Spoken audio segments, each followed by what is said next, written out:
But so far, the negotiating process between the quarterback and the Packers has been interesting and occasionally combative, even as Rodgers' ideal contract value has come into focus. As a former NFL general manager who signed plenty of quarterback deals in my career, I would strongly advise new Green Bay GM Brian Gutekunst to finish the Rodgers negotiation as quickly as possible, certainly before the start of training camp. And I'd recommend the Packers pay him what it takes to satisfy one of the league's best players. The team does not want this to be an ongoing story. I've always said the easiest contracts to agree upon are those negotiated when the market is well defined. That's now the case for the Packers and their two-time league MVP. Matt Ryan's recent signing of a 5-year extension for $150 million, $100 million guaranteed, with the Falcons surpassed the fully guaranteed 3-year, $28 million per season contract Kirk Cousins got from the Vikings in free agency. Ryan's total compensation over the next 6 years is $170 million, $28.33 million per year.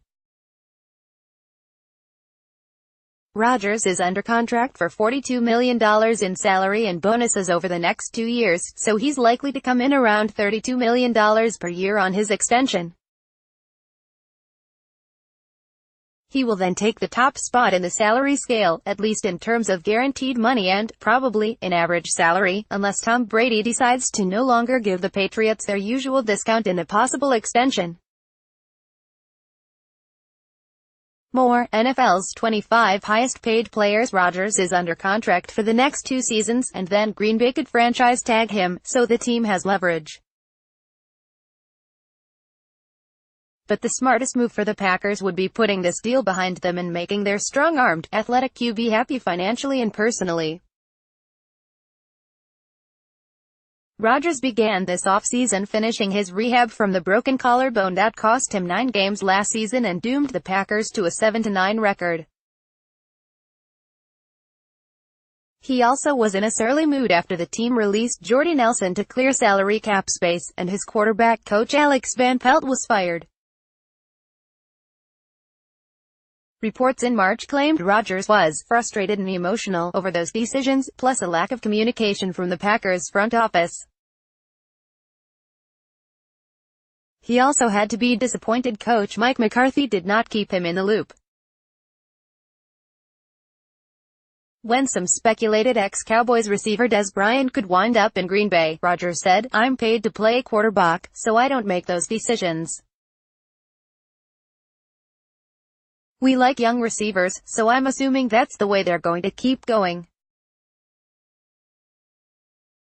I don't know why you'd cut Jordy and bring in Dez, but he's a talented player." Gutekunst must put on blinders in regard to Rodgers' previous comments or any lingering tension.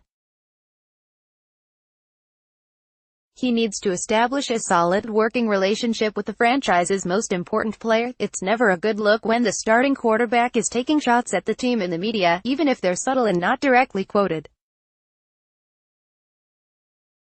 Gutekunst said last month he thought Rodgers' new contract could get done soon. "We're pretty confident this is something that's taking its normal course, its normal time." Based on Rodgers' recent conciliatory comments to the Packers website, it's clear the team has an offer on the table to make the 6-time Pro Bowler the league's highest-paid player. Rodgers told the website there is more than mutual interest on both sides in completing a new deal. Rodgers, 34, reiterated his past statements that he wants to play to age 40 and beyond. He talked of being professional about it all, and cultivating relationships with the young guys, finding what the team chemistry looks like every year, because it changes, and looking forward to the season. He also downplayed reported negativity on his part by wisely saying, "I know my role and that's to play quarterback the best that I can, and the team is going to put the right players and coaches in place, and you just have to trust the process." Despite Nelson's departure, Rodgers knows he has talented receivers in Davante Adams, Randall Cobb and tight end signee Jimmy Graham. The QB also will be watching to see who emerges at WR among Geronimo Allison and the three draftees picked in the 4th and 5th rounds, Jamon Moore, Marquez Valdez-Scantling and Equanimous Street. Brown.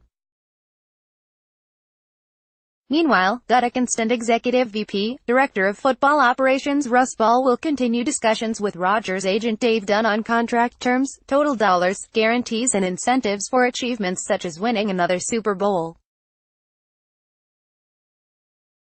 Considering the fact that Rodgers has missed significant time in 2 seasons, 2013 and last year, due to broken collarbones, the Packers will want to include large roster bonuses in the new contract, so Rodgers has to be on the field to maximize his pay. He has $600,000 in roster bonuses, $37,500 per game, under his current contract, and Green Bay will try to make that amount higher in his new deal. The Packers are not going to agree to include a LeBron-style player opt-out clause, something that reportedly has been suggested by the Rodgers camp. The team surely does not want to set a precedent with a clause that would allow Rodgers to terminate the contract if another QB like Carson Wentz were to get a bigger deal down the road. Unlike Brady, Rodgers has been with the Packers throughout the off-season program. His $500,000 annual workout bonus is encouraging his presence. It was a wise move on the team's part to include such a bonus, which will likely continue in his next contract. NFL QB rankings, Rodgers feeling pressure from younger stars? Deadlines are critical in negotiations, and both parties have Green Bay's training camp reporting day of July 25 circled on their calendars. That's the target date by which this deal should be signed in order to remove the distraction element. That's what team execs have to do when they have a franchise quarterback like Rodgers and want the focus to stay on reclaiming the NFC North and bringing a 5th Lombardi trophy to Titletown. Jeff Diamond is a former president of the Titans and former vice president, general manager of the Vikings. He was selected NFL Executive of the Year in 1998. Diamond is currently a business and sports consultant who also does broadcast and online media work. He makes speaking appearances to corporate civic groups and college classes on negotiation and sports business, sports management. He is the former chairman and CEO of the Ingram Group. Follow Jeff on Twitter, @JeffDiamondFull.